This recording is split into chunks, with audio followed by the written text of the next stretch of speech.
गरीब बहू का अमीर ससुराल। हल्दीपुर नाम का एक नगर था। उसी नगर में एक सबसे अमीर आदमी भी रहता था, जिसका नाम सेठ मगनलाल था। सेठ मगनलाल इतना अमीर था कि वो अपनी नाक पर मक्खी भी नहीं बैठने देता। मगर उसने अपने बेटे की शादी मालती नाम की एक लड़की से की थी। मालती इतने गरीब घर से थी जिसकी कल्पना भी नहीं की जा सकती। मगनलाल ने मालती से शादी इसलिए करवाई थी क्योंकि वो गरीबों को अपनी जूते की नोक पर रखता था। मालती अपने अमीर ससुराल में बड़े कष्ट की जिंदगी जी रही थी। उसके सास ससुर के अलावा उसका पति मंगेश भी अपनी पत्नी की इज्जत नहीं करता था। एक दिन की बात है, मंगेश बिजनेस के काम से घर से बाहर गया था। तभी मगनलाल ने अपनी बहू से कहा, देखो मालती, मैंने अपने बेटे से तुम्हारी शादी इसलिए की थी कि तुम अमीरों की लाइफ को देख सको। उस गरीबी में तुम 2 वक्त की रोटी भी मुश्किल से खा पाती थी। यहाँ देखो कितने भंडार भरे हैं। लेकिन पापा, ऐसे भंडार से क्या फायदा जिसमें मैं अपने पति और अपने सास ससुर का प्यार न पा सकूं। इस अमीर जिंदगी से मेरी वो आजादी की गरीबी ज्यादा अच्छी थी। देखो बहू, यहाँ के तौर तरीके तुम्हें सीखने ही होंगे, समझी? एक तो हमने तुम्हें झोपड़ी से उठाकर महल में ला दिया है, ऊपर से तुम हमें ही दोष दे रही हो।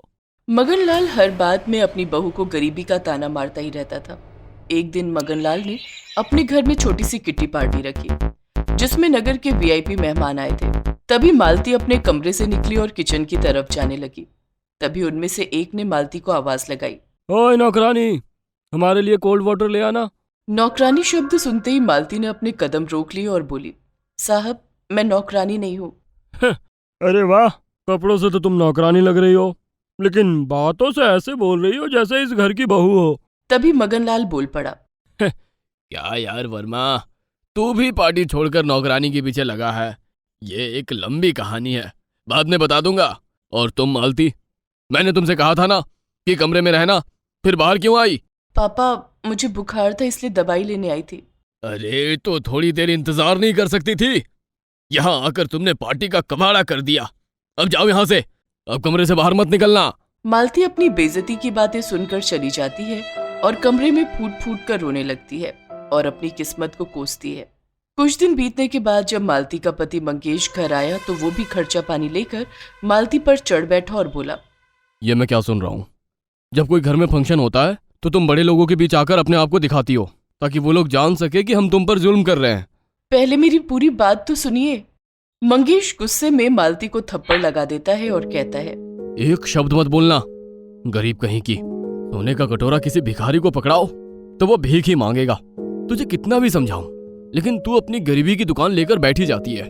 मंगेश की कटीली बातें सुनकर मालती अपने कमरे में जाकर बहुत रोती है और कहती है, हे भगवान, क्या कसूर है मेरा? मैं गरीब हूं तो मुझे क्या जीने का अधिकार नहीं है? इससे अच्छा तो मैं इस जीवन को ही खत्म कर दूं तो इन लोगों को चैन आ जाएगा। मालती ने अब फैसला कर लिया था कि वो अपनी इस बेइज्जती के जीवन को समाप्त कर देगी और मौका पाकर एक रात वो घर से निकल गई अपनी जान देने के लिए और एक बहती नदी के पास आकर बोली, हे नदी माता, मैंने इस जीवन में कष्ट ही कष्ट उठाए हैं। अब मैं तुम में समाकर अपने जीवन को समाप्त कर रही हूँ। और जैसे ही वो नदी में कूदने के लिए जाती है, वैसे ही एक साधु आकर मालती को रोक लेता है। अरे बेटी, रुक जा, ये क्या करने जा रही है? जीवन परमात्मा का दिया सबसे कीमती उपहार है। लेकिन बाबा, इस उपहार को हमेशा ही तिरस्कार मिला है। मेरे सास ससुर पति सब मिलकर मुझे रोज रोज ताना देते हैं, इसलिए मैं इस जीवन को ही खत्म करना चाहती हूँ।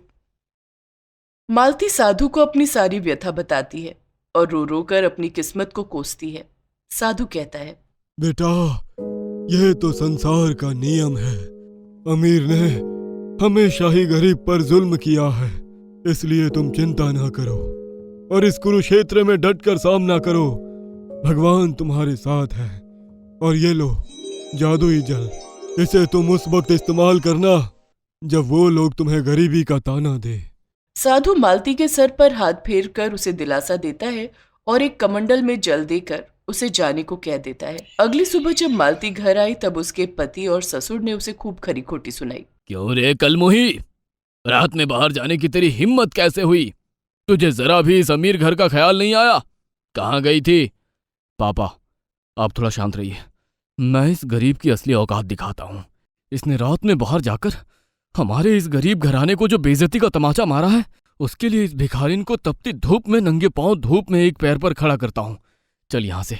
वो मालती को पकड़कर तपती धूप में एक पैर पर खड़ा कर देता है और खुद छाया में बैठकर तमाशा देखते हैं। मालती भीषण गर्मी में एक पैर पर खड़े होकर आंसू बहाती है और अपने ससुर और पति से कहती है, भगवान के लिए पानी दे दो, नहीं तो मैं मर जाऊंगी। पानी? तुझे हम मौत भी नहीं देंगे। और तू जो ये कमंडल में पानी लाई है, क्या हमें मारने का इंतजाम है? कमंडल की बात सुनकर मालती को साधु की बात याद आ जाती है और वो कमंडल का पानी अपने हाथ में लेकर दोनों की तरफ जैसे ही फेंकती है, वैसे ही उसका ससुर और पति भिखारी के भेष में बदल जाते हैं और मक्खियां उनके शरीर पर चलने लगती हैं। वो भिखारी से ज्यादा भिखारी लगने लगे। अपनी ये हालत देखकर वो बहुत घबराने लगे। वो जिस चीज को छूते वो उसी पल मिट्टी में बदल जाती।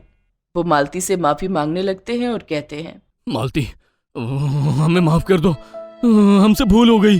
हमने तुम्हें हर बार गरीब कहकर ताना दिया। आज भगवान ने हमें इतना गरीब बना दिया कि हम जो कुछ भी छू रहे हैं वो मिट्टी का बन रहा है। देखा पापा, आप हमेशा मुझे गरीब बोलते रहे और अपने आप को अमीर मानते रहे।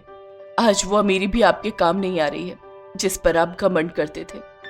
अमीर होना तो बड़ा आसान है, पर जो दिल का अमीर है ना, वही असली इंसान है।